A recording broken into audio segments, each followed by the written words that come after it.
Comic. Comic. Comic. Comic. This is the way. Welcome to the after show. Well, if that isn't the Quokta calling the stifling slimy. Stippling. Welcome. Nice try, though. I can bring you in warm, or I can bring you in cold. I guess cold? oh, maybe that's not what I wanted. I don't know. No. I was just thinking about which temperatures I enjoy more, not Oh, that. see, I was thinking about how to collect the bounty on your head. Oh. Really? How much am I Really? worth? How much am I worth? I want to know what the bounty is on my head. Let us know on Twitter at BonelessComics1. what the bounty is on my head. How much? Yeah. How much will you pay for Mike? Mike's head. Just my head. Just his Not head. the rest of me is staying where it is. I will use my dark saber to cut off his head. It'll probably fit in a mailbox, so we don't have to deal with like FedEx or whatever. That I wish that wasn't washing out the camera so much. Yeah, unfortunately. So I do have a Grogu. Oh, nice. You know, I saw something online the other day where it was, this is why they didn't give Grogu human eyes like Yoda. And it was the most terrifying thing ever to see like human, like giant human eyes in that little face. So that's why they're black and look like animal eyes, I guess, because it looks really creepy. So this is the Star Wars Kanan the Last Padawan after show. But it's really more just the general Star Wars after show. Yeah. It's really echoing in this helmet, so I apologize.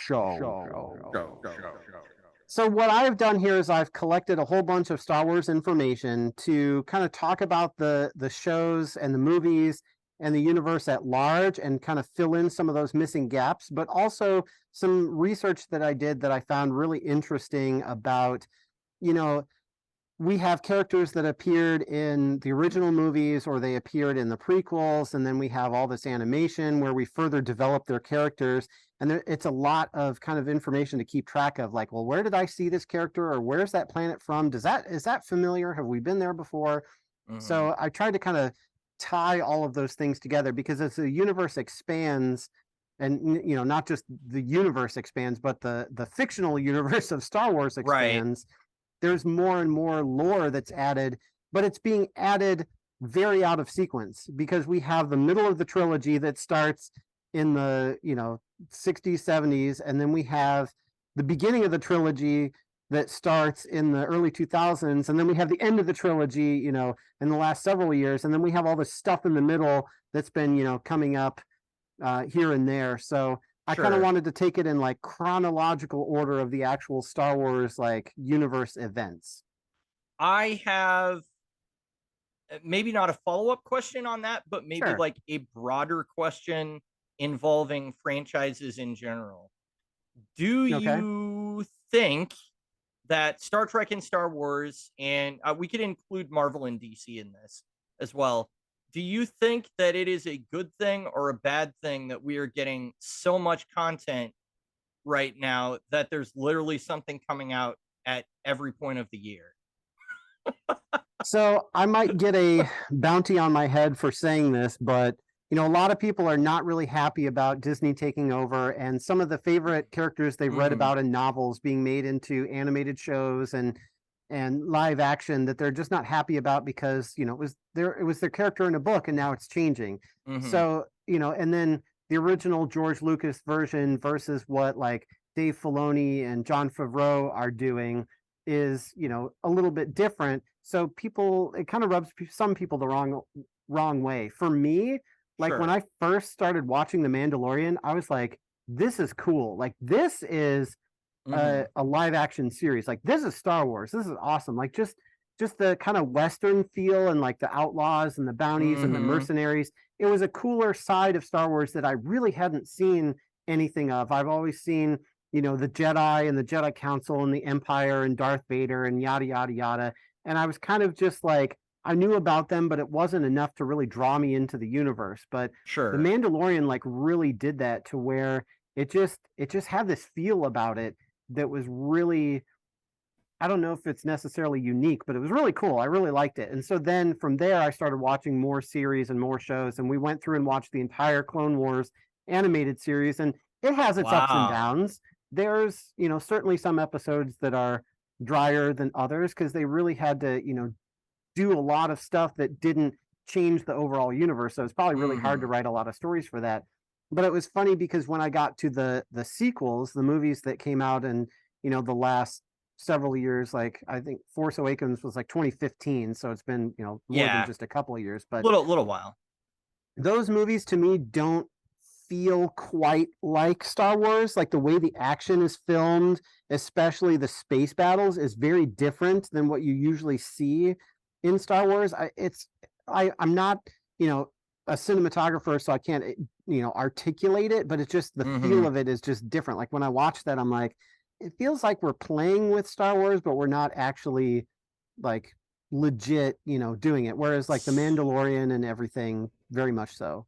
Yeah, so at the risk of um sort of hijacking that conversation, which is not my intention, but you said something that made me very much think of the Star Trek uh sort of reboot prequels, which are, or I guess they're not prequels, just the reboot movies with the TOS crew, which Yeah. is the first two with JJ Abrams do not feel that Star Trekky. Um Mhm. the I think Star Trek 2009 was okay. It was like, yeah, it's a pretty good effort. It's a good reintroduction to these characters. They did some very smart storytelling where they were able to preserve the original timeline while also saying we're not going to worry about canon. So that was kind of clever, but I don't know that it holds up a lot on like repeat views. And then Star Trek Into Darkness is very much just like, let's tell a story that's already been told again, but with way more spectacular action set Yeah. pieces and lens flares, and And a twist. even yeah, and a twist. And even to the your point about the action, the way that the ships warp out and it's like Mhm. super fast and then they stop in the that's been done in everything Star Trek since the JJ Abrams movies. And Yeah. I honestly hate it because that's a visual thing that Star Wars does. And that's Right. sort of a trademark of the Star Wars franchise. So I don't need to see this other sort of competing franchise just sort of copy what the other one is doing. So I have kind of a similar reaction there where I feel like, okay, we're getting a lot of content, but I don't know if I'm exactly warmed up to all of it. I Yeah. have kind of made my peace with Star Trek Picard a little bit after the last season finally. Mhm. Although I had some misgivings about the finale, but other than that, I thought Yeah. it was a pretty good season. I really do like Strange New Worlds, and one thing that they've been doing on that show is using practical effects for non humanoid aliens, which Mhm. actually is really nice to see because no matter what you say, it looks better when the actors have something Yeah. real to react to. It just does.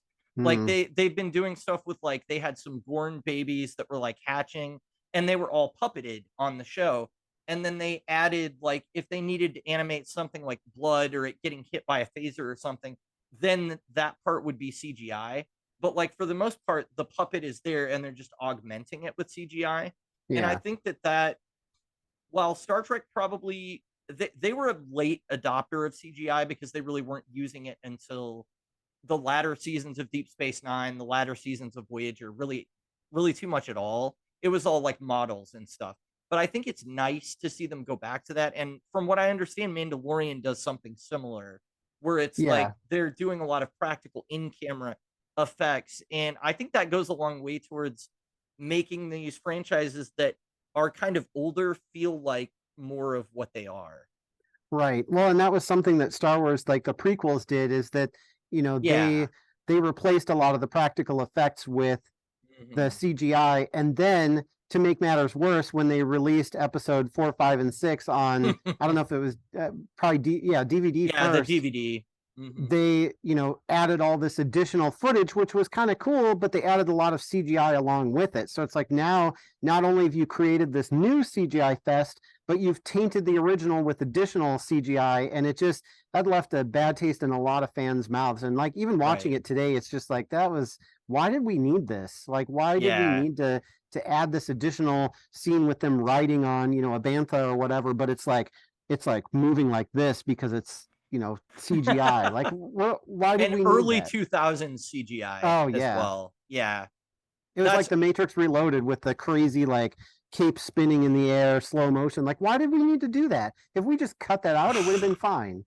I will say, I think that early 2000s CGI has aged worse than practical effects from the 80s and 90s did. Yeah. Because I've been rewatching Star Trek Enterprise lately, and even the ship itself, when I see it, because it's in HD on Mm-hmm. Paramount Plus, when I watch it there, I'm just like, I can tell it's not there. Like, it does Yeah. not look as good as those models that they were using on Voyager. And Voyager is a series that's in standard definition. But, Katie and I went just from watching that to Enterprise, and automatically I'm like, the CG is just not good. Like the Suliban when they turn all rubbery and like Oh yeah. twist their joints and stuff, like it looks so bad. It's just so like even when people are not supposed to look rubbery, they kind of do. So Mm-hmm. I don't know. I'm really happy to see that special effects technique of doing practical effects is kind of being reappreciated again. I mean, Ghostbusters Yeah. Afterlife did it as well, where they had a lot of I think when the demon dogs appeared, I was like, that's actually there. And I can Mm-hmm. tell it's there. And I think that as an audience member and somebody that's seen a lot of sci-fi and fantasy, your eye knows the difference. You can tell when it's there. Right. So I don't know, but I think that's something that's really good. And I know that Star Wars was really kind of pioneering that with the Mandalorian, because I don't think I heard about a lot of people doing practical in-camera creature effects in recent history until Mandalorian came out. So Yeah, that was kind of my perception as credit well. And that was credit where another it's thing that, due. Yeah. yeah, kind of another thing that sort of blew me away. Well, and not just the, effects, but also the stories. Like, you Hmm. know, historically it from our perception, I think we're both the same on this, is that Star Trek really had the more character pieces. We had Yeah. standalone episodes where we got to know characters, we got to see them, change their, Hmm. their personalities, their wants and desires, maybe not necessarily their rank, but throughout seasons of shows, even Right. if they're just on the same show and they don't show up on another show, they had, most of them Hmm. get like 7 years of development to, the character is not the same as when we started in season Right. one. Whereas with Star Wars, it's like we had, these new characters, and we had like a younger version of Yoda, but he was like, CGI guy. And it was kind of interesting to learn about the Doing all the lore a little flips bit and more. stuff. Yeah, yeah. Yeah. But it really just, I don't know, it never really hit me as like terribly character driven. And so Sure. that's kind of why I stayed on the Star Trek fence of things. But now I Hmm. feel like we've sort of flip flopped, where Star Trek Hmm. has really turned into the big razzmatazz spectacle, and we're going Yeah. for the huge, special effects and the fighting and all these crazy things. Whereas Star Wars is Hmm. over here writing character pieces. I mean, there's so many characters that either I knew about them already from the movies, or brand new characters that I'd never heard of, or background characters that nobody even cared about, that now have these like actual backstories, and they have stuff to do, and they're mentioned places. And it's just like the characters are, and this universe is really neat, and it's becoming well thought out and, Yeah. very cohesive. And that to me is more attractive than what they're doing on Star Trek currently, except for like Lower Decks. I mean, And Orville's not Star Trek, but it's I like interesting you Orville say too. that, because if you'd seen the Strange New Worlds premiere, there is definitely like a very extended action sequence that goes for like 10 minutes in the middle of that episode Mm. that is just not adding anything to the story at all. And it is one of those things where after it goes on for a few minutes, you're just like, all right, I'm watching people fight. Like it's not, nothing's happening though. Like Yeah. nothing's happening in the story. And I think I've mentioned this before, but the first time that I became kind of disengaged with that type of thing was with the second Transformers movie, where I really Mm-hmm. realized I'm just watching animation and like I don't feel anything about what happens to Optimus Prime or any of these characters. It's just a bunch of computer generated robots fighting each other. Like, I don't know. I don't feel like I don't feel like I have an emotional stake in it. So from that point of view, it very much makes sense why, if that's what Star Wars is doing, is they're doing more character centric stuff. Well, of course, that's where you would want to go. Yeah. I'm trying to keep up with Trek because I'm kind of taking the bad with the good. Strange New Worlds has overall made me happier than any of the other new shows. But it definitely can still occasionally fall into those things. I think that it is generally not as bad because it's episodic. And so they're not doing universe spanning threats that are going to destroy the entire galaxy every season. Because again, it's very much a, well, here's this episode, and then here's this episode. And they are able to focus on characters a little bit more and isolate them a little bit more. But the new ones that they've introduced are definitely more interesting than like the legacy ones. Like, I am at the point now where I'm like, well, I kind of know everything that I need to know about Spock. I don't need to learn more about him necessarily. I learned more about Spock than I wanted to ever know in that first episode, and I was done after that. That's funny. They are, but like Nurse Chapel is an interesting character that they had on the original series, but they didn't really do much with her. And so now you get to see her more like coming up through the ranks and kind of like what her story is. And Dr. Mbenga, who was only in the pilot episode of the original series that was not aired originally, he's a character that now we get to know him. And they had an Enar chief engineer for the first season as well, which was really cool because we've only ever seen that species in like 2 episodes of Enterprise as like this subspecies of Andorians, and we didn't really learn that much about them. So they're kind of doing some things there that are fun, playing with the lore. And what the most important thing is, they're breaking canon a lot less than the other shows have been. That's good. Or at least in less irritating ways, I would say, than the other shows have been. So, I don't know. Do with that what you will, but we are here to talk about Star Wars, and speaking of canon, let's talk about Star Wars. Yeah. So I kind of listed that. So there's a lot of Star Wars right now. There's been a lot of Star Wars for the last several years. I'm kind of still focusing on some more of the more mainstream thing. There's some, kind of like what if type stories. There's ones that kind of give you a little bit more backstory of something that happened, ages ago. And sometimes those are cool and they add stuff, or sometimes they're just, kind of like episodic adventures. So I tried to stay away from the episodic stuff unless it contributed kind of to the overall narrative. So the main shows that are out there there's actually a Young Jedi Adventures animated series that's, I think, ongoing right now. And I believe that that's the earliest thing in canon that exists right now, as far as, animation and TV and movies go, which is kind of funny because it's like, well, we know how that story's going to end, right? In death. Yeah, exactly. There's also an upcoming live action series called The Acolyte. There's not, I think, a whole lot of information about that. I've been trying to stay away from spoilers, but that'll actually take place before the prequels as well. And then there was an animated series that came out last year that's getting another season. And that's kind of more of the, not necessarily what if, but like kind of fleshing out stuff from different time periods. And so it actually goes to some events that are before the prequels, but it's really cool because they show like Ahsoka being born. They show Dooku as a younger version of himself, where he was actually like during the time of the prequels questioning what the Republic was doing, and you sort of see his more turn to the dark side. And I thought that was really neat to see more of the Dooku before he was a Sith Lord. And then, of course, you have the episode 1, The Phantom Menace in 1999, episode 2, Attack of the Clones in 2002. And then you have all the seasons of Star Wars, The Clone Wars, and the animated series that started in 2008. And then Star Wars episode 3, Revenge of the Sith in 2005. So then after that, we sort of go in the between time of we hit Order 66, and now we're building up to the rebellion in A New Hope, to the destruction of the Death Star. And so you have the Bad Batch from 2021, They're getting another season. Solo, a Star Wars story, which was a movie that came out in 2018 that dealt with, Han Solo getting the Millennium Falcon and that sort of thing. You have the Obi-Wan Kenobi live action series with Ewan McGregor from 2022, which had an awesome confrontation between him and Hayden Christensen, who reprised his role and got to wear the Darth Vader suit in live action. Wow. That was pretty cool.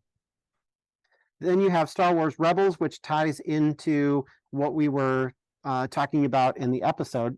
My ear pods keep falling out and I can't push them back in because I can't get to my ears through my helmet. Hey, that's the curse of being a Mandalorian. I guess so. I guess I'm not as high tech as the rest of them. I need them actually built in. That would be helpful. Yeah. So yeah, Star Wars Rebels, and then Andor. So Cassian Andor, who is a character in Rogue One, which actually happens next in canon, although Rogue One came out in 2016, Andor came out in 2022. But Andor is a series about, it's a really different because they're set in the Star Wars universe, and it's about, again, getting the rebellion started, but it's really focused on the character of Andor. And I think if there's one show that, if you haven't been into Star Wars for a while and you kind of want to get into something Star Wars that'll be really good, I think Andor is probably the best choice. Oh, wow. It was also one of the most expensive shows to make, which is really weird. But it was really good, and Andy Serkis actually stars in the last half of the season as well. So that was as an animated character or not? No, as a live action flesh and blood character. I mean, he does basically equal parts either or these days. It seems like so. Yeah. When he's not directing Venom 2. Oh yeah, let's not go there. So yeah, you have Rogue One, which literally that movie goes right up on the doorstep of A New Hope. Like you could pretty much finish that movie, go right to A New Hope, and it just like continues one right to the other. So that was really cool how they did that. That's probably one of the best movies that they've come out with in a while. Yeah, I think I would agree with that. Rogue One was excellent. Were we gonna I'll go into details later. Oh, okay. Yeah, all right. I just kind of wanted to set the stage for this is what's, out there. This is kind of the chronology. Okay. Yeah. Yeah. So then you have the original trilogy, which have been, listed as episode 4, 5, and 6, A New Hope, The Empire Strikes Back, Return of the Jedi from the late 70s, early 80s. Then you have The Mandalorian. So The Mandalorian takes place after the original trilogy. Oh, okay. And the Book of Boba Fett takes place right around the same time because they actually cross over. And then you have Ahsoka, who actually was in The Mandalorian for 2 episodes, but now her live action series is going to be kind of after we saw her there with Luke Skywalker, which, by the way, de-aging technology, like the Luke Skywalker that they had in The Mandalorian was really, really good. Like he was, him and in Captain Marvel, Samuel L. Jackson is, I think, the best de-aging I've ever seen. Supposedly the Harrison Ford stuff in the latest Indiana Jones movie, supposedly they're using AI now that, AI is the big thing. They used AI to extrapolate all of the footage that he's been in these movies and use that to put it on the actor in the movie to do de-aging that way. So that's insane. That's crazy. Does it scare you how quickly this AI stuff has just sprung up out of nowhere? I know that's a Terminator comic. We do. Something. We really do. Yeah. Just kind of remind the world of what, these cautionary tales that exist out in fiction. Right. So then after that is Star Wars Resistance, which is another animated series. It seems like it's geared more towards kids, so I haven't watched it. Really geared towards kids. And then you have the sequels that came out 2015, 2017, 2019, The Force Awakens, The Last Jedi, and The Rise of Skywalker. And that's kind of where we end our, movies, series, and shows, at least currently. There's another, I think, movie or something that's been announced that's going to be after those. So we'll see. I mean, Rey certainly has more to go and do after the sequels. So we might see her come back. Was there not I seem to recall some animated movie that released in theaters that had something to do with Jabba the Hutt at some point? I feel like that kicked off the Clone Wars TV show, maybe, or something like that. I vaguely remember that. There was a Clone Wars animated movie before Okay. the series came out. Okay, maybe that's what I'm thinking of then. Maybe that's Yeah, what because it they're is. called the same thing. Well, one of the movie is called Star Wars: The Clone Wars, and the animated series is just called The Clone Wars. So I mean, pretty Okay. much same name. Gotcha. So it'd be Whatever kind of happened to easy. those Cartoon Network shorts that were hand drawn? Does that not exist where you can rewatch it anywhere? I don't know that I've seen it, but I know Disney's been adding, like they just added the Incredible Hulk with what, Edward Norton. Oh yeah, So yeah, yeah. I'm sure eventually we'll see them in some form somewhere at some point, but I don't recall seeing them being advertised, because it would be fun to go Okay. back and watch those again, especially Yeah. because that one scene where Mace Windu is trying to catch up to Grievous and he like uses the Force to crush his ribs, and that's why Yes. Grievous has his infamous cough where he's like, "Oh, Jedi," Yeah. because of Mace Windu in that Yeah. animated Yeah, short. I remember that was the first Star Wars thing that I watched where I was like, this is super cool. This is like the coolest thing I've Yeah. ever seen. And so those animated shorts, along with the prequels, I know that a lot of people are not going to want to hear this, but the prequels and that sort of era of Star Wars was where my interest started to get piqued a little bit more. That Yeah. was the first time there was new content for Star Wars really within my lifetime, because whenever Return of the Jedi came out, what was that, in the late 80s or something like that? I mean, I was too young to It was really like be aware of 83, what. so Okay, yeah. yeah, I was 1 year old when Return of the Jedi came out. So, being of the, on the cusp of Gen X, but sort of the elder millennial, I really Yeah. kind of missed the boat on the original trilogy until I watched it, after the fact. So the prequel movies were the first time that we were getting new Star Wars content. So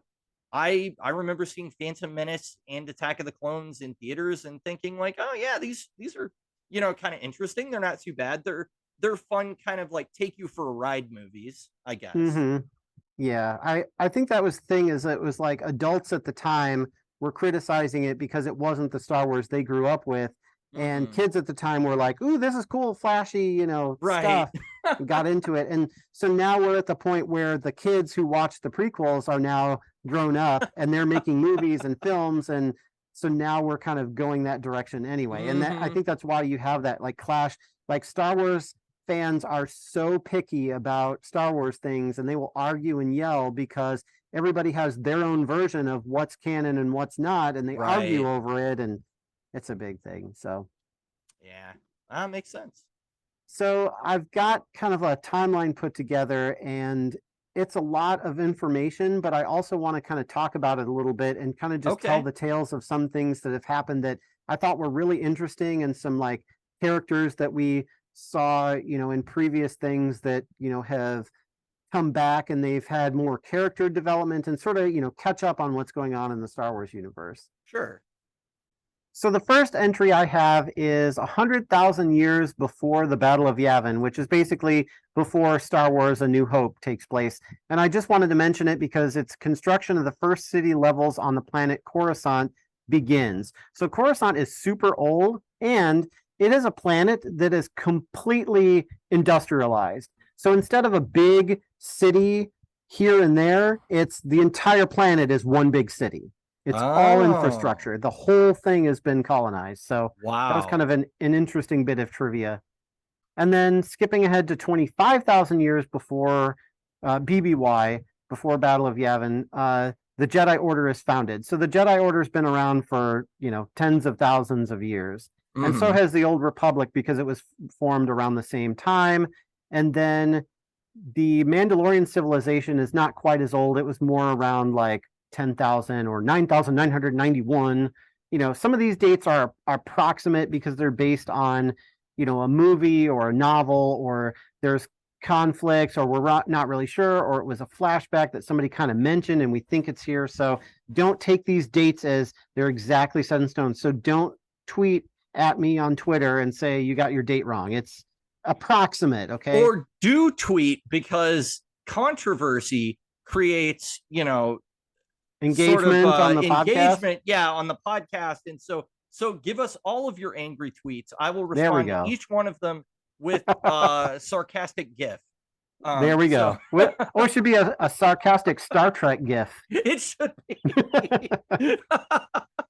All right, so we have a big battle that happens between the Sith and the Jedi. This is like 1,000 of years battle, so the estimate is like 5,000 to 1,032 BBY, so like 4,000 years time span. Think they'd run out of people? Yeah, right. Well, I mean, they kind of did. So basically, the Sith kind of all turn on each other because they're all Sith. And they're really, one guy, Darth Bane, is like the sole survivor. So this is where we get the rule of two, because he's like, all right, so if I'm restarting the Sith and there's nobody left but me, I'm going to start this thing to where you get you can only have 2 Sith Lords at a time to represent the dark side, because otherwise, if we try to create our own Sith order, we're all just going to kill each other again. So we need to put on these stipulations that, you're going to have a master to represent the power of the dark side and an apprentice to crave it and train under the master and to one day fulfill their role, which is kind of like the Klingons, where if you want to be captain, you have to kill the captain and now you're the captain. Okay. Then you train the next one, and, after a certain point, that one will probably kill you, and then there'll be another one come along. Is that carried through into what we consider the modern era of Star Wars? Are there only ever 2, like a Sith and a Sith trainee at a time? I mean, kind of, because you have Darth Sidious, who then takes Dooku as his apprentice, but then Dooku kind of becomes his own master because he was already a Jedi master anyway. And so then you have Sidious. Well, I guess, yeah, because Sidious is on his own. Is Dooku, Grievous not a Sith Lord? No, he's not a Sith. He can't use the Force at all. Oh, he just collects the lightsabers and fights with them. Okay, gotcha. But Dooku does get an apprentice, and then ends up having to kill her, basically. So, but I guess, yeah. So it's kind of like, kind of, sort of, yeah. There aren't that many, but there's never exactly necessarily only 2, although it's pretty close. Okay. Oh, interesting. I did not know that. So in episode 9, The Last Skywalker, before the rule of 2, there was something called the Doctrine of the Dyad, which basically centered on 2 Force-sensitive beings who had unique Force bond that was unbreakable, which makes them one in the Force, or a dyad. It was collectively known as, a Force dyad. So before the rule of 2, you had these, you'd have this rare thing, and whoever had that would sort of be the leader because they were the most powerful. But then after, the Sith pretty much backstabbed each other into non-existence, they had the rule of 2 just to kind of limit how many Sith there could be so they wouldn't annihilate each other. Interesting. So they're aware that they're sort of the supervillains that team up and then all kill each other at the end. Sort of like how the Frightful Four never quite works out because they all end up going, I'd rather go make money over here. Or something, like, okay. It's like they kind of acknowledged it. It's interesting that they're that self-aware of it, but that they don't sort of like curb that tendency or whatever. I guess it's just, if you give into the dark side, you're going to start stabbing people in the back, even if they're on your side. And that's the thing of the rule of 2 as well, is the way you become a Jedi master is you train under a master as a Padawan, and then you undergo trials, and then once you pass the trials, you get promoted to the rank of master. Whereas to become a Sith master, you have to kill your Sith master. That's the only way to graduate. So it's like, it's kind of built into their thing, is that, if you want to advance, you have to kill the person above you. And you're not going to do that until you're powerful enough to do it. So it's like, you want to train your apprentice, but you want to watch how powerful they get. Because if they start to get too powerful, you should kill your apprentice so that way they can't kill you. Wow. It's the Sith way.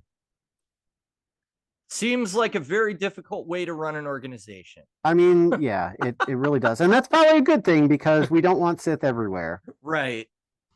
So there is also important to note that in the year 1050 BBY, again approximately, there was a person by the name of Ter Vizsla who became the first Mandalorian who was actually inducted into the Jedi Order. So we've had a Jedi Mandalorian before.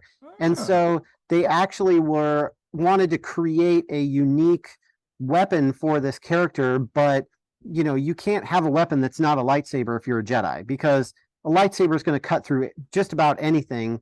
So they gave him a unique black bladed lightsaber called the Dark Saber. So it is literally like, it glows black, and then it has like kind of a white glow around the black, and it's called the Dark Saber. Oh, that's cool. So this Jedi Knight, after he passed, the Dark Saber got put into the Jedi Temple, but then House Vizsla from Mandalore stole it back, and so the Dark Saber trades hands over thousands and thousands of years until it gets to where we pick it up in. We see it in Rebels. We see it in The Mandalorian. It's kind of huge in The Mandalorian. And then in the last season of The Mandalorian that just ended as of the time of this, video, the Darksaber was actually destroyed. So it's been around for a long time. Yoda's been around for a long time too. We know that he's, over 900 years old. You look as good. You will not. Yeah. I won't look very good when I'm 900 years old. Well, my body won't. Anyway, you don't look good now. That was a real Waldorf and Statler Muppet moment there. You don't look good now. Not quite as old as Yoda, 509 BBY. So about 500 years old, if she would have survived that long. But there is a character called Yaddle who is the same species as Yoda. So a female version of Yoda. So before Grogu, there was Yaddle, but they've kept Yoda and Yaddle and Grogu's origins, their race, their home planet, a complete mystery, and they pretty well plan to keep it that way because that's part of the allure of the characters. But also, they're so rare that like there's going to be no trace of whatever civilization that they used to come from. Then again, it's probably like when you go to a jungle planet and you overturn a rock and there's like a bunch of crawly things. I mean, they basically look like bugs, so they probably just came from a forest or something. Oh yeah, maybe. Let's see. So Count Dooku is probably about 80 years old, so he's born around 102 BBY. Yoda takes Dooku as his Padawan at about 16 years old. So Dooku's been, doing the Jedi thing for years, and then he gives it up to become a Sith Lord. So I think that's kind of important to note that, Dooku, like, really, not like Anakin, who was just recently, a Jedi for a couple of years as a kid, but like Dooku was a long time Jedi vet who turned. But to be fair, the fact that he's played by Christopher Lee kind of ensures that he's going to turn evil no matter what. No son of mine will eat candy. Exactly. He's even evil in that movie. So Dooku is older than Palpatine, which I kind of found interesting, but then like looking at the actors, I was like, okay, well, I suppose that makes sense. And both of them are older than Qui-Gon Jinn, and Mace Windu is actually the younger out of all of those groups. So oh, wow. Okay. Mace Windu, actually being on the council. Well, I guess Qui-Gon could have been, but he turned it down. And then Qui-Gon Jinn was actually the Padawan of Jedi Master Dooku, and Dooku actually like thought really fondly of Qui-Gon Jinn. Like there's actually a Tales of the Jedi episode where we see them interact, both when Qui-Gon was a Padawan and when Qui-Gon is basically going through the events in the prequels to inform the council that there may be a Sith Lord roaming around. And Dooku's actually there on Coruscant talking to Qui-Gon, like basically during that movie. Sure. And it's voiced by Liam Neeson, which was really awesome too. Oh, wow. So I was going to ask, do you think Dooku likes Qui-Gon a little bit because Qui-Gon is sort of anti-political as well, where he's like, I don't want to be on the council. I don't want to be involved in the political process. I just want to keep being a Jedi. And do you think that's kind of where Dooku is at too, like ideologically? So maybe that's... Well, and so that's part of what leads to his downfall is he's already starting to break away from, the Republic and the Jedi Order. And then he, Qui-Gon gets killed by a Sith, whereas, nobody listened to him, and Dooku's like, y'all should have listened to him.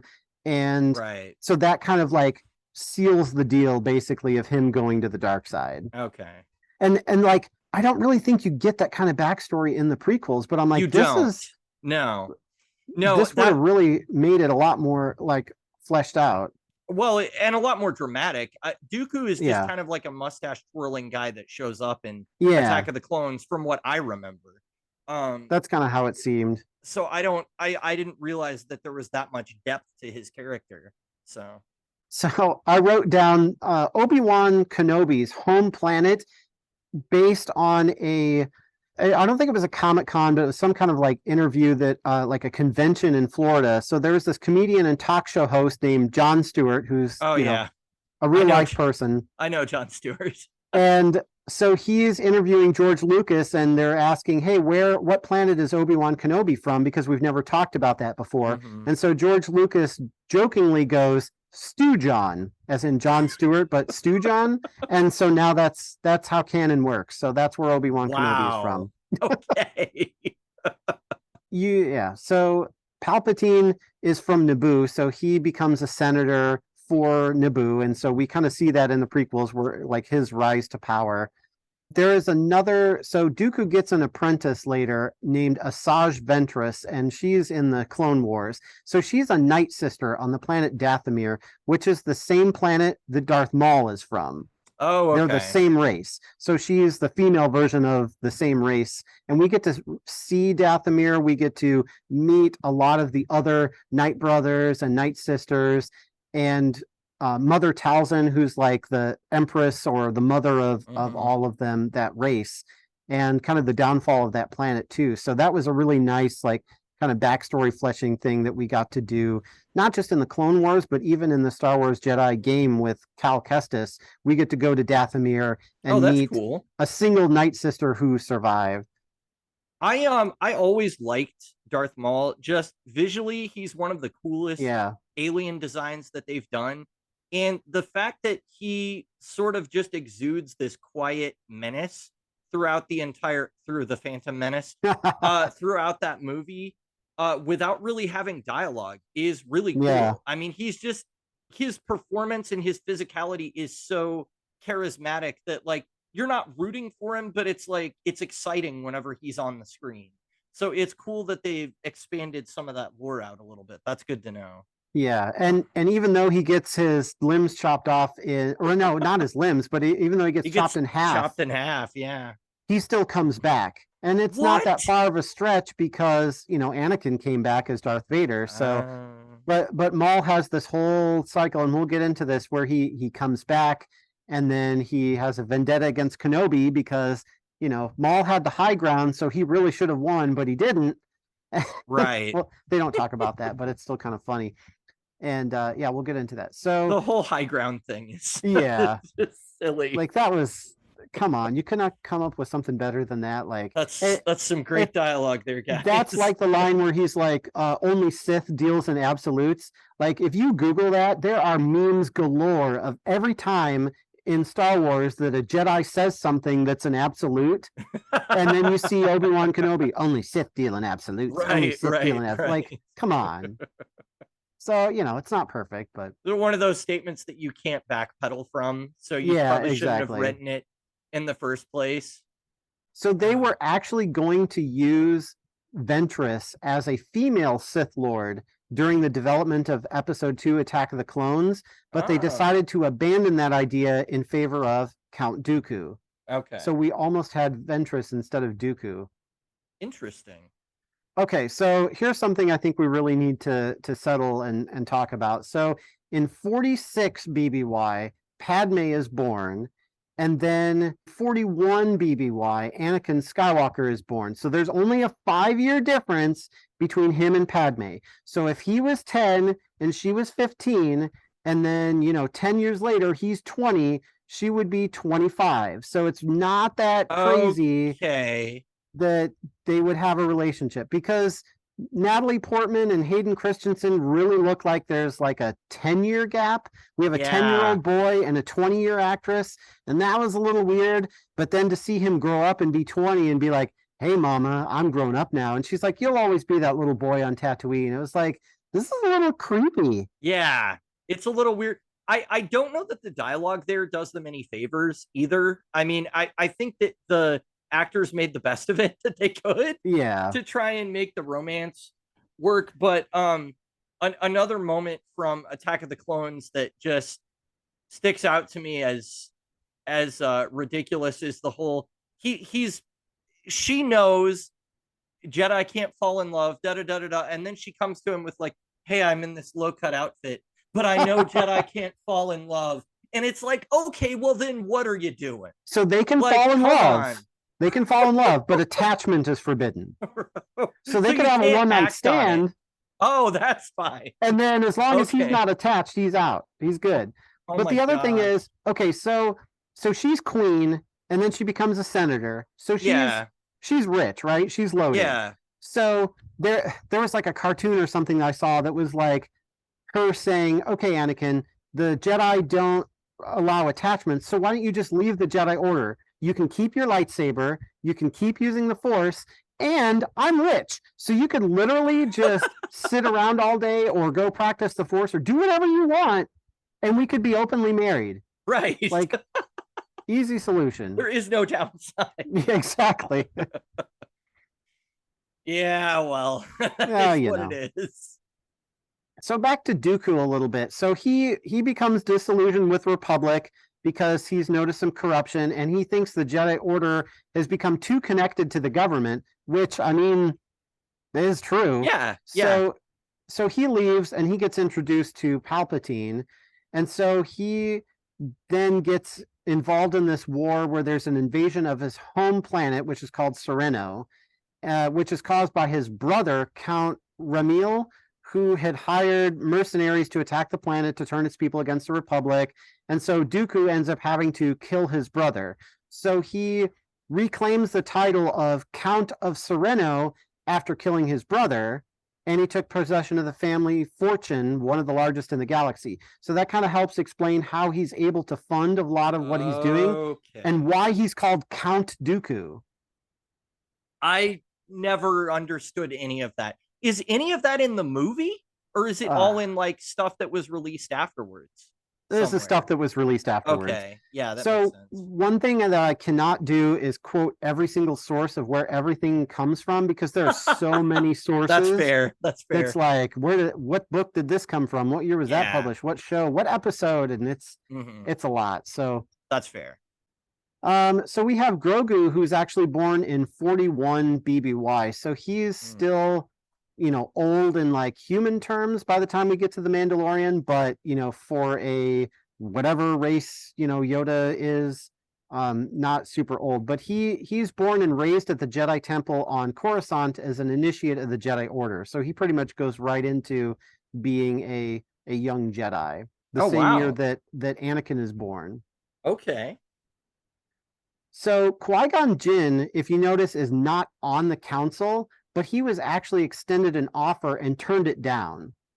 So he didn't want to be on the council because he and several other Jedi like Dooku and Sifo Dyas, which we'll talk about in a little bit, they liked the Jedi thing, they liked being a Jedi Master, but they just, something about the council did not sit right with them. Yeah. And even Yaddle, who I mentioned, before, she's kind of like all about the council, and then after they sort of make the wrong call about the Sith Lord and Qui-Gon gets killed, even she steps down from the council. She's like, nah, I think I've had enough of this. So it's like, it's very gray about, are the Jedi the good guys? Are they kind of causing more trouble? Are they really helping, or is it making things worse? But none of that matters because they're all puppets to Darth Sidious and his crazy plan. So, well, and I think that's a really interesting aspect, though, of them.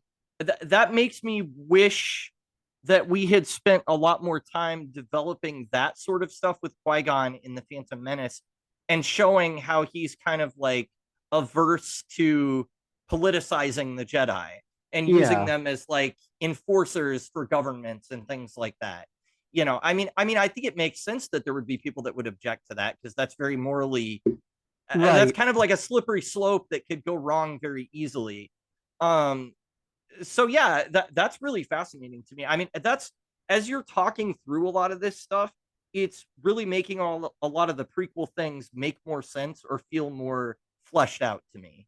So exactly. And that's what's really cool about a lot of this is we have these movies that are, decades old now, and we add this lore to it that really enriches it. So when you go back and you watch these movies again after having seen a lot of this stuff, it not only makes more sense, but it's a lot more enjoyable too, because you're like, oh, all of this stuff that, happened, and, maybe Anakin being very mature during the Clone Wars, he kind of de-evolves a little bit in, episode 3. Yeah. So there's that little bit of, disconnect here and there, but for the most part, it really fleshes things out that makes it more enjoyable overall. Oh, that's cool. Yeah, so Maul becomes Darth Sidious' apprentice. Like I said, Maul is from Dathomir. So Mother Talzin actually she has these dark magics that she uses. So she's very powerful in her own regard with these magics, and it was significant enough to attract the attention of Darth Sidious, who went to Dathomir actually to take her as a Sith apprentice, but instead she didn't want to do it, so she abducted Maul, who was like 14 years old, to become his apprentice. So he kind of stole him. Wow. And so we fleshed that out in the Clone Wars, and not only that, but now Dooku goes, and Talzin's like, well, here, let me provide you with somebody. And Dooku gets Ventress, but then Ventress doesn't work out because basically she grows too powerful, and Sidious is like, you need to kill her. And so Dooku blows up her ship, and so then he goes back for a new apprentice, which Sidious is Dooku, right? They're the same. No, Sidious is Palpatine. Sorry. Sidious is Palpatine. Okay, gotcha. Yeah. Gotcha. So Dooku goes to get another apprentice to replace Ventress, and gets a kind of like yellow colored version of Darth Maul, who's much bigger and stockier and is voiced by Clancy Brown. Captain Archer. Yeah, I just watched that episode of Enterprise a couple days ago where Clancy nice. Brown appears, and it's so funny because even when you see him in live action, I feel like he's doing a larger than life voice that should be in animation instead.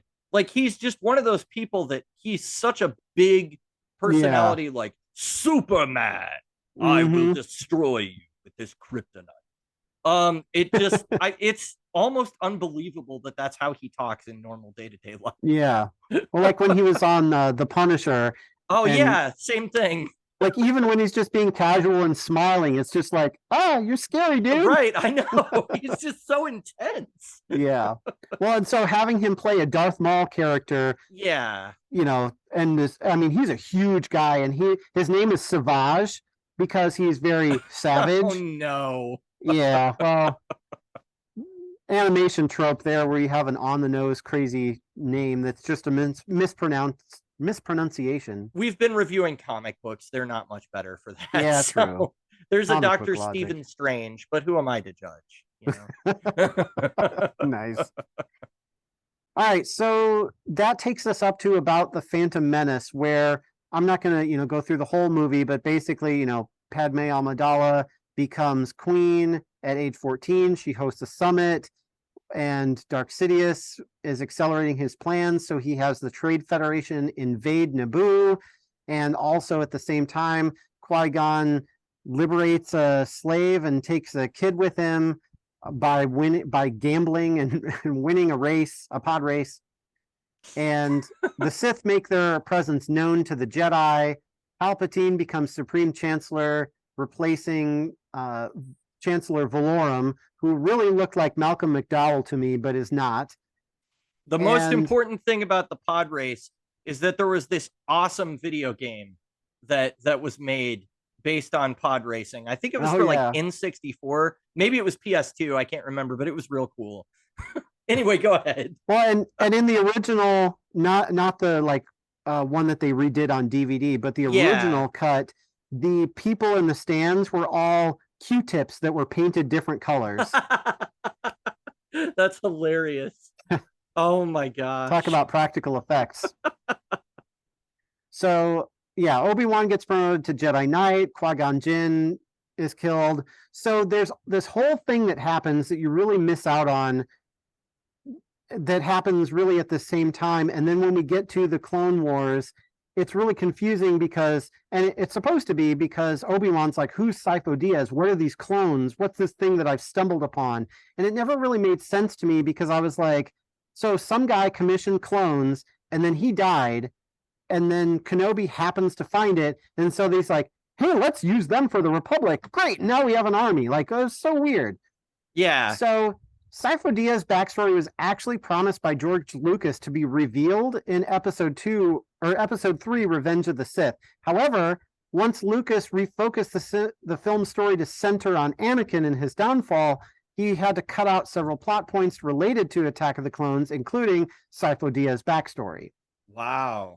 So it wasn't until the 6th season of Star Wars: The Clone Wars animated show that we actually got a canon background for the character and kind of found out more about like what was this whole thing that happened. So basically, Sifo Dyas was one of the I wouldn't say rebels, but like not one of the council members, because he was on the council, but he was kind of like Qui-Gon and Dooku, where he's like, I'm not, drinking the Kool-Aid here. Right. So yeah. He actually went to the council and said, I think we need to create an army. And the council's like, nah, you're crazy, dude. Your ideas are too extreme and we don't like you, so we're going to remove you from the council.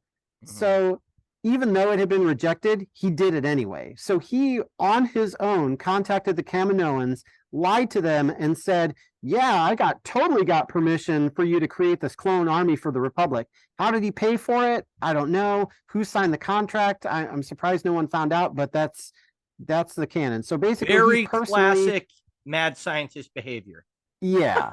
So he personally commissioned to create the clone force, pretended it was a request from the Senate.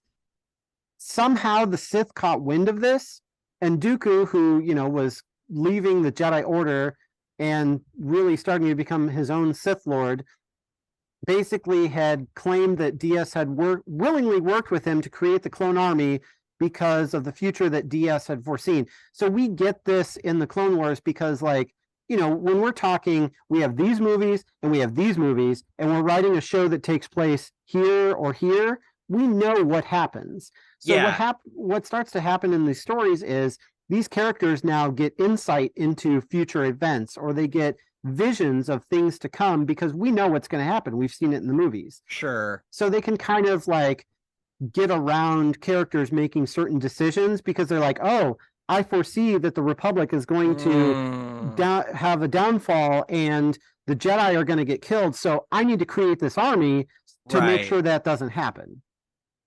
So that was kind of his plan for that. But unfortunately, Dooku found out about it, told Sidious, Palpatine, whichever you want to call him. And so Sidious is like, well, this is perfect for me to bring down the Jedi and the Republic.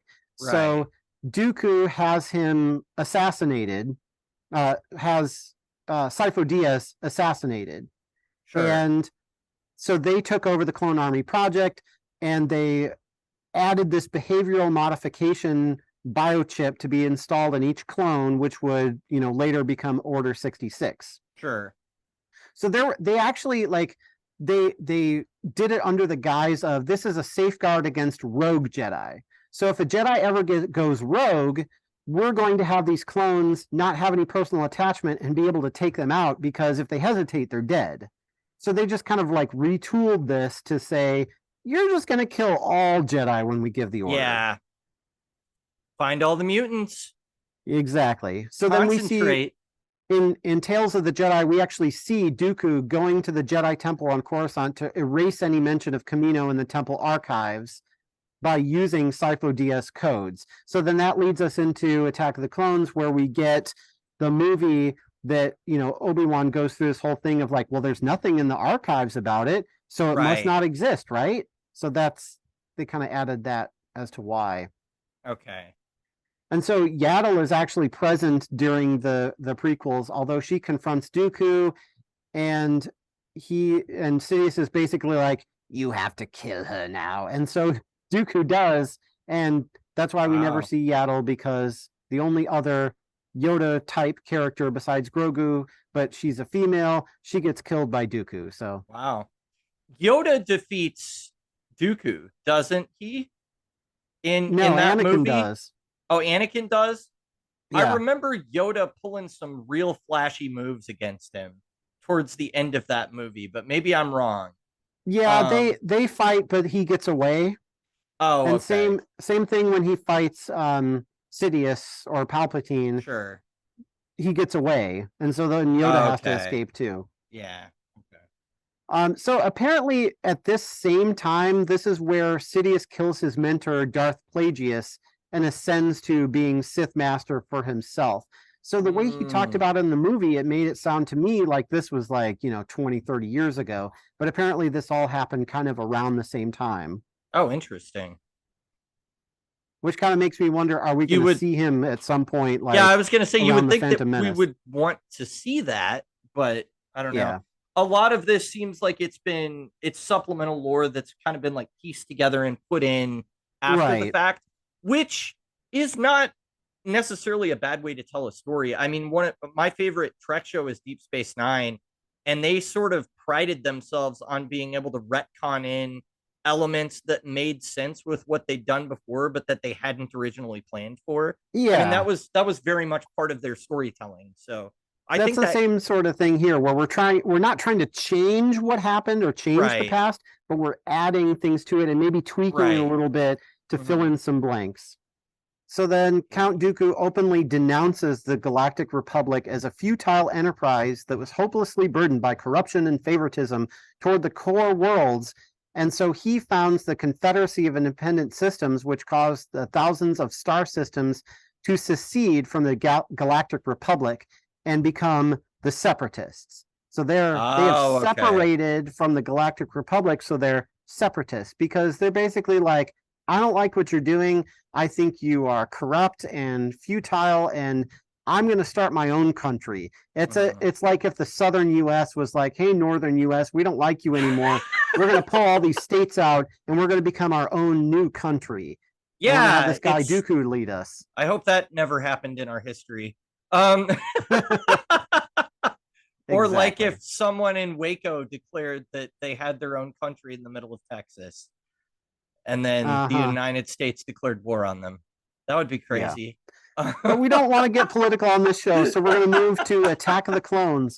So the Separatist crisis ends and the Clone Wars begin with the Battle of Geonosis, where Obi-Wan, Anakin, and Padme are captured. We have all those Jedi show up to rescue them. Jango Fett's there. He gets beheaded by Mace Windu. And the actor in an interview who played Jango Fett and is now playing Boba Fett said, if I ever have a lightsaber in a show, I just don't want it to be purple. That's great. For obvious reasons. The actor that plays Jango Fett as well plays Thomas Curry, does he not, in Aquaman? Oh yeah, yep. Yeah.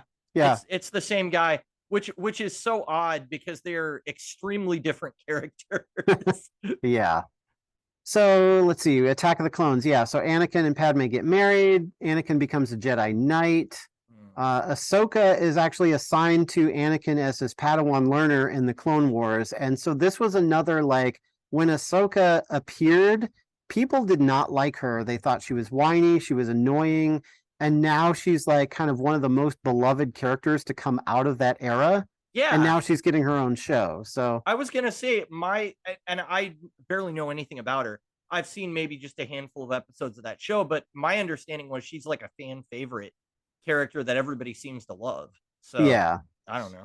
Yeah, it did not start that way, but over, seasons and seasons of shows and novels that were written in addition to that. And then her being on Rebels, I think helped the character a lot to where people now have a soft spot for her. So that's pretty neat. Very much like a consistency of performance throughout all that stuff too? Wasn't it like the same voice actress performing her work for like everything? So it was very, very consistent. It felt like it was all of the same piece. And now we have Rosario Dawson, of course. Yeah. I wondered if the fan base had any reaction to that, of them not casting Ashley Eckstein, the actual voice actor. So I was going to mention that as like, that's something really cool that I don't know that we've seen necessarily a lot of. If we have, it's been here and there, but with Star Wars, it's been happening like a lot more, because you have these voice actors who are used to voicing these characters in a sound booth, and now they actually get to play the live action version of that same character. Yeah. Like that's awesome. That's got to be weird, but awesome at the same time. I mean, they're doing it with Boimler and Mariner on Strange New Worlds and now Star Trek's doing it. And it's so crazy to me because they are 100% cartoon characters on that show. Like they're very animated, they're very over the top, ridiculous, but the screenshots that I've seen so far, they have Mariner with her sleeves rolled up all the way and the same hairdo and everything, and Boimler has the purple hair and everything, and it's the voice actors that are doing the live action. So I'm like, all right. I mean, hopefully they could get Tendi and Rutherford in there too. I think that'd be great. That'll be really interesting to see if that translates. If you've seen the actor that plays Rutherford, he literally looks exactly like the character anyway. So but the other actress, they would just have to paint her green, and then it's like, okay, no problem, you know. So used to doing that. I don't know, but yeah, that's a really cool thing, and I think Ahsoka may be a role that's so big that they were like, well, we want a name to, you know, bring people in, but I do think it's cool for people to be able to make that transition from the one career to the other, because voice acting is still acting, and a lot of times it's pulling you much further outside the box of performance than you would go in live action, because now you can be playing a sentient exocomp or something, you know. You don't have to be, you know, named Peanut Hamper. Exactly. You don't have to be you know, actually a human or a humanoid type thing. So there was a really cool interview I watched with Katie Sackhoff, who plays Bo-Katan Kryze. She's in the like blue Mandalorian armor, and it's got the white like on the helmet. I know who that actress is. She was talking about, you know, going from the sound booth to where she can kind of just, you know, do whatever because she's voicing the character, to now she has to not only voice it, but she has to perform in that same manner. And she's like, what would this character walk like? Like, what's their walk? How would they handle themselves in this scenario? You know, what's the kind of facial expression they would make? Because usually the animators handle all of that stuff. So now you're having, it's like adding another dimension of challenge to playing this character, because now you have additional things to think of. But at the same time, I think that makes the character even more real, because you're like, okay, I went from, you know, providing this voice and reading these lines and getting to grow with the character to now I'm actually acting this out. Like that's got to be a really cool feeling. Yeah, that must be super rewarding. So I did want to mention Clone Force 99, also known as the Bad Batch. I kind of name dropped them, I think, a couple times earlier. Clone Force 99? Clone Force 99. So sounds like the name of a reality show set in the Star Wars universe or something. I don't know. It kind of does, right? Well, so there's a defective clone that's created, and they basically make him mop the floors, and that's all he is really good for, and he's kind of mistreated by some of them. But then he's clone number 99, and basically what happens is he basically gets killed in an honorable way of defending the base that when it comes under attack. And so they kind of they call themselves Clone Force 99 in honor of that character. Oh, I see. So that's why they picked that name. Why did you say that name? But the Bad Batch is kind of more of an apt name, because they were specifically created with desirable genetic mutations. So rather than like having these soldiers that they programmed all the clones to have, you know, to be the perfect soldiers, but they didn't really make them like superhuman. They just made them to be where they could mass produce them. So they actually tried to make like specialist or like a spec ops group, where they took these clones and they tried to push certain elements. Like, okay, so the clones were actually pretty accurate shooters, unlike the stormtroopers that we see later in life. And so they took the clone like gene that basically makes them be marksmen, and they pushed it, and they created this clone called Crosshair, who literally has a crosshair tattoo on his eye. Because of course he does. Yeah. And so he's like Bullseye, basically. Yeah. He's able to hit the mark like pretty well every time. Right. So they were created kind of during the Clone Wars, and they actually segue, like they had their premiere So the Clone Wars show had all these seasons, and then it was canceled. And then years later, it got revived for a 7th and final season. And so they introduced the Bad Batch, and they showed what happened to Ahsoka during Order 66 and how she and Rex survived. And so then the Bad Batch, I guess, were popular enough that they got their own show. And in their first episode, they are encountering Order 66, and it doesn't work on them. Like, oh, interesting. Their chips don't, because they're genetically defective, and so they're like, what's going on? Well, they are on collar, and they watch Depa Billaba get killed. Oh. And so Caleb Doom is like, what are you guys doing? And they're like, hey, kid, tell us what. I don't know why they did that. We'll help you, kid. And he's like, get away from me. And so he runs. Yeah. So that's where it's like, okay, now we're in conflict with this comic. That's where it intersects with the comic book. Okay. So it's not like a big departure, because he basically escapes in the woods, and Hunter's like, the kid got away. I don't know what happened. And Crosshair's like, I don't believe you. And, they kind of have some tension over this, but Caleb escapes, and then we don't see him again. So it kind of happens, the result is the same, but it kind of threw them in there. So that was kind of neat. Yeah, that is kind of neat.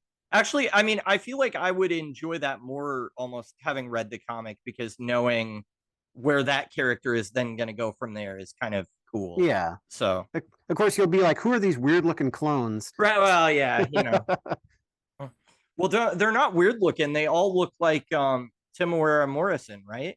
Well, not in the Clone Wars animated series. They don't quite look like him, and the defective clones also have so Hunter, he painted like half of his face red, and he's got long hair, kind of like a John Wick look, and a bandana.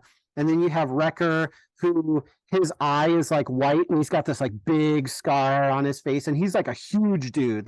So they did things to kind of distinguish them and make them more individual. Yeah.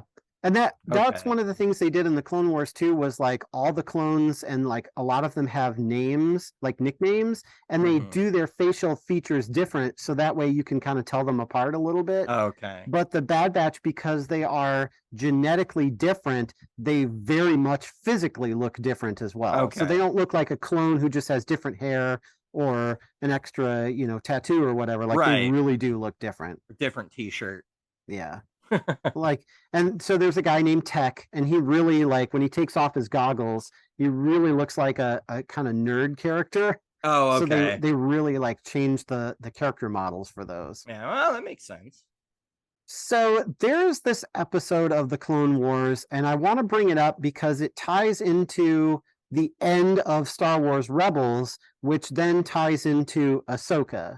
So I wanted to specifically call this out. So basically, there's a mission during the Clone Wars that Obi-Wan, Anakin, and Ahsoka go on, where they are investigating a distress call, and they find a planet that's completely deserted except for this one family called the Ones, where they're basically like Force people, where they have a daughter who represents the light side, a son who represents the dark side, and the father, which represents balance. And it's this weird kind of fantasy mystical thing, because they're like an actual physical representation of the Force.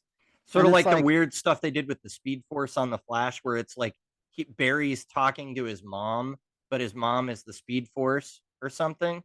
I mean, kind of like that, but that stuff was always weird to me. Yeah, it doesn't have a consciousness in comic books, by the way. Okay, good, because that was weird. So they're not necessarily the Force being conscious. They are their own characters, but they represent the Force. They don't speak for it, but they're Force wielders.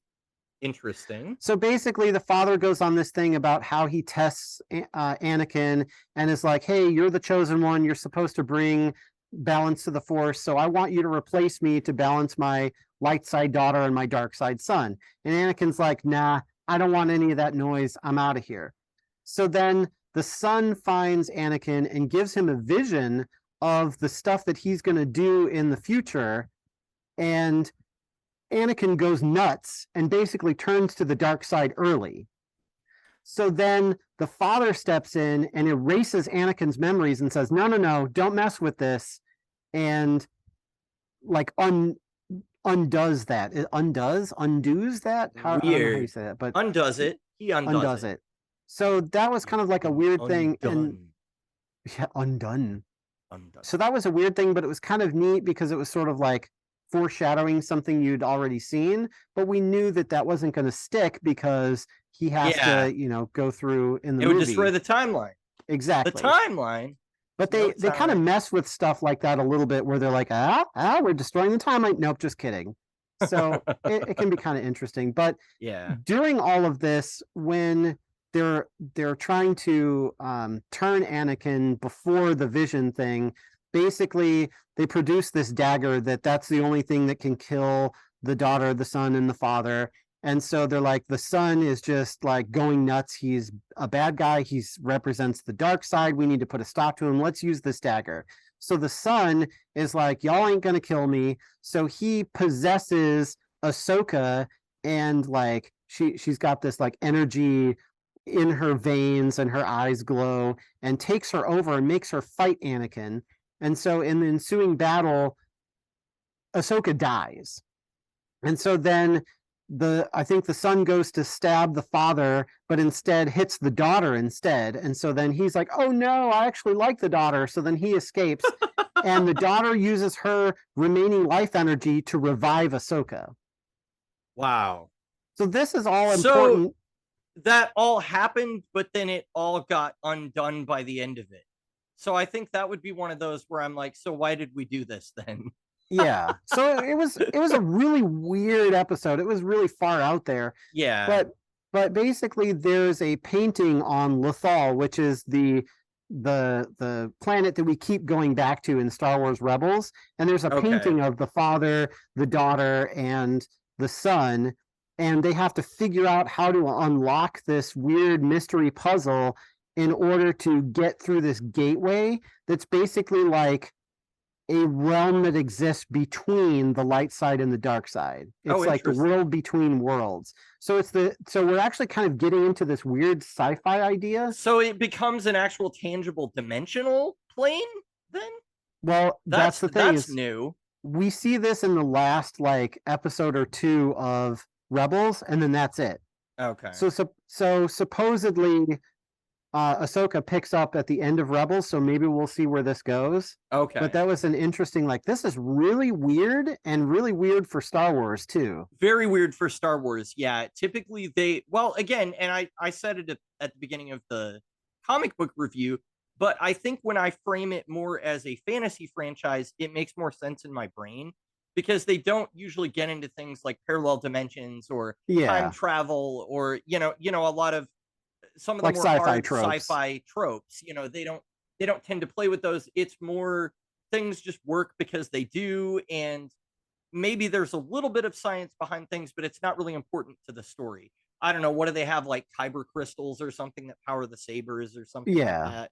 The crystals have different colors, and but even then, like, you have to have a connection with that kyber crystal through the Force in order to use it. So it's really more mystical and still fantastical than it is sci-fi. Right. Although, so there's a Darth Vader comic, I think it was 2019 or so, that was my second choice to review during our Star Wars episode. But it's really cool because in like one of the issues, it shows how Darth Vader gets his red lightsaber, because basically you have to take a kyber crystal and kill someone and corrupt that crystal with their blood, and that's what turns it red. Wow. And I was like, whoa, that's pretty interesting. I'm actually glad that we did something that was a character that I was less familiar with, though. I think that was more interesting in kind of expanding the universe out for me, who doesn't have all this knowledge coming into it. I don't know. Right. So continuing on with that, we're up to Revenge of the Sith. I apologize for the length of this video, but I don't know. It's fun to talk about this stuff.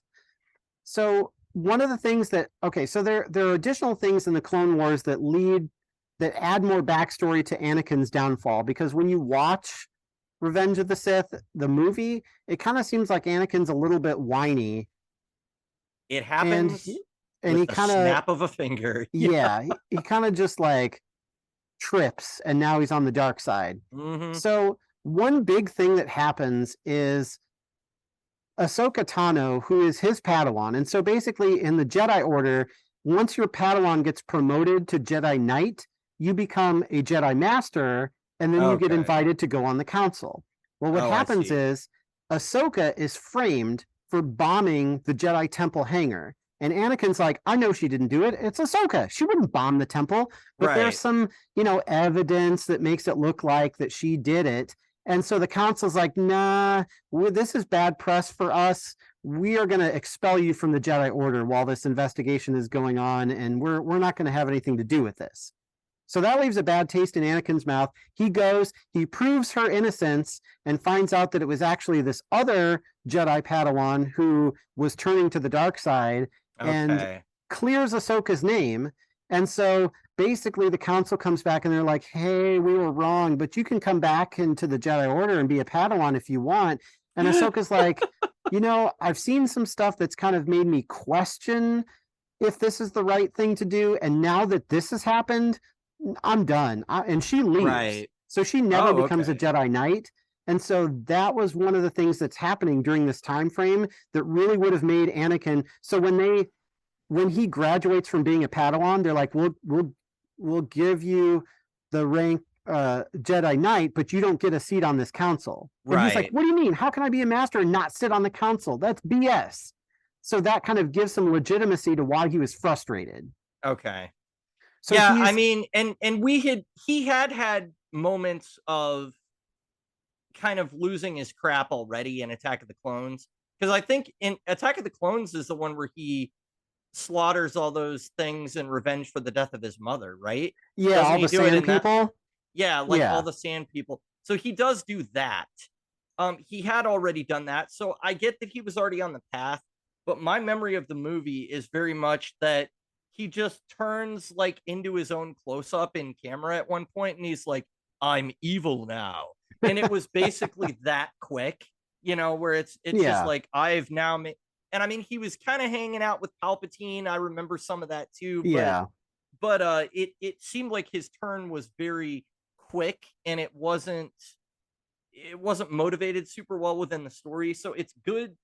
Again, this is very satisfying storytelling because this is adding depth to what already existed and kind of legitimizing it more, as opposed to, well, let's pretend like that didn't happen to retcon it out of existence, which is often what comic book writers tend to do, or well, more than writers, editors tend to say, like, fans didn't like that. We need somebody, you writer over here, we need you to write a story for why that didn't actually happen the way you thought it did. Fix it. And so this is a lot better than that, where everybody can have their events. If you enjoyed the movie, it still exists, but we're adding more context to it. Right. So, and hopefully it enhances it and it doesn't detract from it. Right. Yeah, exactly. So we have, like in the movie, Anakin, I think the part you're talking about specifically is where he slices off Mace Windu's hand because he's killing Palpatine, and then Palpatine knocks him out the window, and then he's like, what have I done? And then he's like, okay, I pledge myself to you. It was like, whoa, what why are you pledging? And then from then on, he's just like, nope, I'm evil. I'm Sith now. That's it. He became like an arch villain, like right there. Yeah. Yeah. So remember, he had been having visions that Padme was going to die.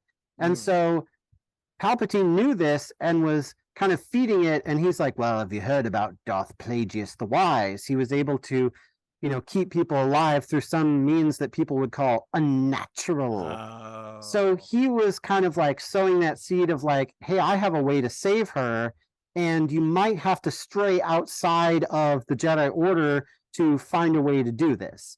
And hey, kid, have you tried necromancy? I mean, it's basically what he does.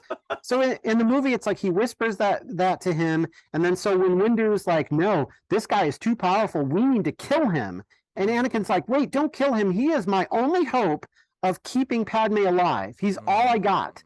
And so that's why he stops Windu, and then Palpatine sends him out the window. Okay.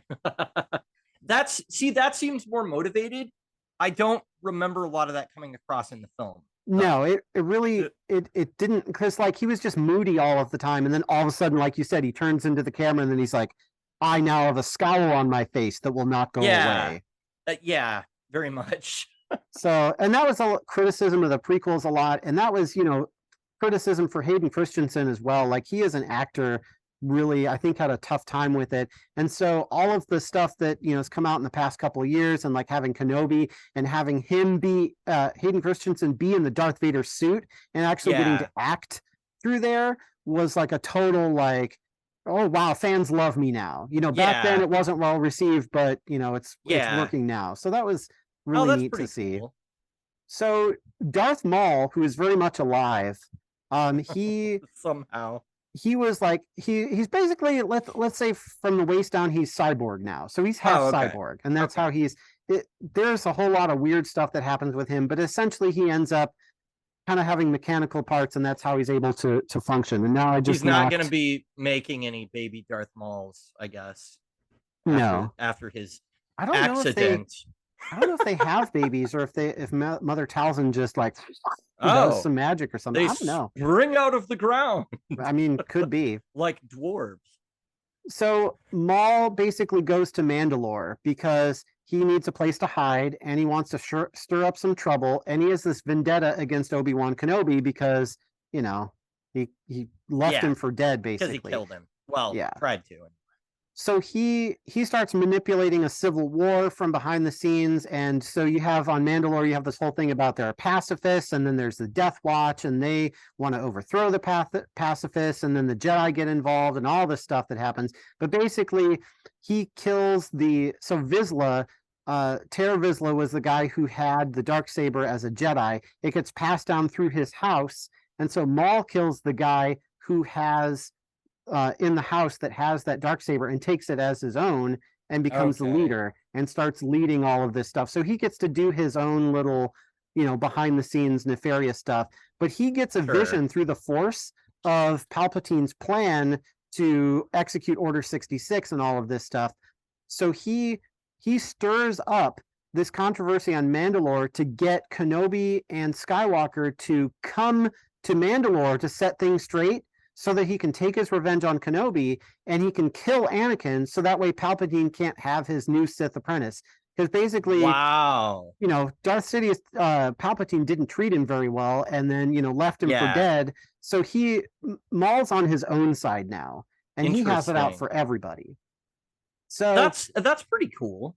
Yeah. So Maul has this whole like cool arc that happens, and like Ahsoka ends up going instead of Anakin and Obi-Wan because they get called away somewhere else, which, basically it has to happen that way. Otherwise, the next movie won't work. Right. And so she ends up taking clones with her, although she's more of an advisor because, she's not on the council anymore. So she doesn't get a rank, but they still let her go anyway. And there's this whole long battle sequence, but basically Ahsoka comes out on top and takes Maul prisoner. Wow. And while that is going on, Dooku is getting beheaded by Anakin. Palpatine is revealing he's a Sith Lord. Grievous gets killed. Skywalker becomes Vader. And the Great Jedi Purge happens with Order 66, while Ahsoka is on the ship going back to Coruscant with Maul in tow. Wow. So all of a sudden, all the clone troopers, so it's really bad because the clone troopers really have a lot of fondness for her, that she's got this like white kind of pattern on her face. Some of the clone troopers make that pattern on their helmets and paint them orange in like honor of her, because they really felt like the council did her dirty and they really had fondness of her. And when Order 66 hits, all those guys that have the Ahsoka on their helmets are gunning for her and trying to kill her. Oof. So and she's like, I won't kill them. They don't know what they're doing. This is not right. Like, I'm not going to kill them. Right. And even as far as the Bad Batch, they make in that show, they make a stand to anytime you're fighting a clone trooper who is under the influence of this inhibitor chip, stun only. They don't kill them at all because they're like, it's not fair. It's not their fault. Even though they're trying to kill you, we're just going to stun them. Right. So basically, Darth Maul escapes. Well, he's just Maul. He's not Darth anymore. But Maul escapes. Ahsoka actually lets him go to create a diversion. And the ship goes down, crashes, and Ahsoka leaves her lightsabers behind and escapes. So then later, Darth Vader comes to that planet to investigate what happened to his old Padawan, and he finds her lightsabers in the snow. So he pretty well thinks that she's dead. Gotcha. So in Rebels, she actually encounters Darth Vader, and at that moment then starts to realize that this is my old master, Anakin. Right. So it was really cool in animation to see them sort of like reunited in that regard. Yeah, it seems like Anakin had a lot of depth added to his character as well from animation, much more so than was in the movies, really. I feel like the movies kind of came in with the intention of showing that, but a lot of his turns felt forced isn't the right word, but they were just really fast, and we didn't understand the motivation. It was like he was really moody and angry, and then it just like kept being angrier. Yeah, pretty much. Well, and that's one of the things that the Clone Wars did such a good job of making that character really cool, that when you watch Revenge of the Sith, you're like, it's not really the same guy. Like, right. So it kind of detracts from that movie, unfortunately. Oh, interesting. Wow. So another controversial character is Jar Jar Binks, which everyone pretty well hated, and for the most part probably still hates. But he was played by Ahmed Best, and there's actually a funny YouTube video where he is actually wearing like a rubber head of Jar Jar Binks on his head at the in the house where where Anakin's a kid and his mother's there, and Qui-Gon and Obi-Wan are eating with them at the table, or not Obi-Wan, Padme. They're eating with him at the table. Well, Ahmed is wearing the Jar Jar Binks thing, and he's like eating, because he's a stand-in for the CGI character, right? But it's hilarious. And the caption's like, how in the world did the actors keep a straight face with him wearing this thing and just like eating and watching them and doing Misa gonna go this way voice. Oh, Misa had one of these. It was probably hilarious. But anyway, that actor actually played a Jedi Master named Kelleran Beq. And he was on a children's game show, like on YouTube, called Star Wars Jedi Temple Challenge, which puts young contestants through a series of obstacles as a part of Jedi training courses that test them on the core Jedi principles of strength, knowledge, and bravery. So he got to play a Jedi, which was pretty cool. And they pulled him from that and asked him to be on The Mandalorian. And so he plays a Jedi that rescues Grogu from the Jedi Temple. That's pretty cool. So as an actor, he got to play a character that's a little bit more beloved. Yeah, and he was kind of hesitant to come back, but he was pretty bad A on that. Like, that's cool. He was taking out stormtroopers, and he got Grogu out of there, out of the temple. So, during the whole thing, and Anakin's like killing younglings left and right, but he saved Grogu. So that was kind of cool to see the actor who played a character that everyone hated to now he played a character that everybody's like, yeah, that character's cool. Let's get him a show. And Jar Jar Binks is a Sith Lord, right? Isn't that what's revealed later? Yeah, there was some kind of weird like conspiracy or fan theory or something that was like everything was orchestrated by Binks, and he pretends to be an idiot. Because on the Clone Wars animated show, he's on there, and it's totally that cartoon trope of he's an idiot and he bumps into things, but he bumps into the right things. Yeah. And he bumps into a crane, and the guys that are trying to abduct Padme, something falls on their heads, and he's like, oopsie. Misa accidentally hit this. It fall on your head, go boom boom. Bumbling his way to success. Pretty much, yep. Hey, this wraps up the prequel discussion. Join us next time where we will continue on through more series and on the next part. So thanks for hanging with us. Hope it's fun. Check out the next after show. Catch you later. This is the way. Comic. Comic. Comic. Comic. Comic. Comic.